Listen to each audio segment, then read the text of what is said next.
Looking at a simple C++ program that is designed to automate a scholarship eligibility check. We will break the code down and the logic behind it. Before that, as I said in my previous video, we are supposed to write our algorithm and our pseudocode first before we start writing the code, because that is just the basic block for writing our code. So we start with our algorithm. For our algorithm, as we know, the first thing we are supposed to write is start, because we are going to start the code. Then after, we use the IPO system, that is input, processing and output. So after starting, then we reach the student's GPA from the user. So we input the student's GPA. Input has been saved. Then we move to process.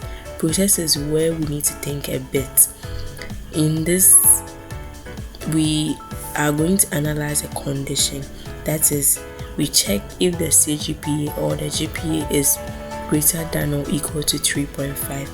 If the condition is met, then we display eligible for an engineering scholarship.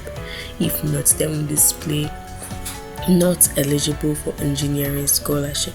So if the GPA falls below 3.5, then not eligible for engineering scholarship will be displayed on our screen. Then we end the code. Then the pseudocode for this, unlike the algorithm and unlike the code, the pseudocode falls in between two of them. So it's a little bit far from algorithm but not close to the code itself. Now let's see what we are going to have in our pseudocode. So for our pseudocode, we use words like begin, declare, print, read, and so on. So we begin our pseudocode, then we declare the CGP or the GPA as double, which means that it will be able to accept decimal numbers, since we know GPAs have decimal numbers in them. But then using the double as our variable type, it will mean that it will have more precision than if you are using float. After declaring the variable, then we print enter the student's GPA on the screen, and then it allows you to input the GPA. Then our condition comes in. If the GPA is greater than or equal to 3.5, then we print eligible for engineering scholarship. If not, then we print not eligible for engineering scholarship. Then we end the if statement, then we end the whole program. Now let's see what we'll have in our video. So as we said earlier on, hash include IOStream is a header file, and then it allows you access tools from the IOStream toolbox, that is input and output stream. Then using namespace std makes you use them more.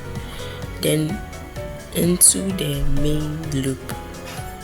First of all, as I said in the pseudocode, we declare the GPA as double, which means the double is its data type. Then we display enter the student's GPA and allow input from the user using the keyword. So we allow you to input the GPA. Then the condition, if GPA is greater than or equal to 3.5, then we display eligible for engineering scholarship. If not, we use else we display not eligible for engineering scholarship. Then we end the code by writing return 0, then we end. So now let's test if it satisfies the code. So we save, then we compile and run.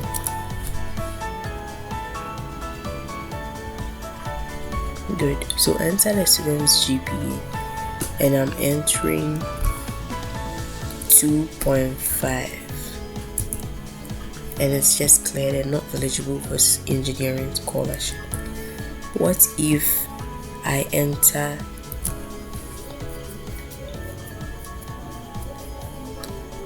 3.7, eligible for engineering scholarship? I hope it's clear. Yes. So from our examples, you can see that it satisfies the code. Thank you.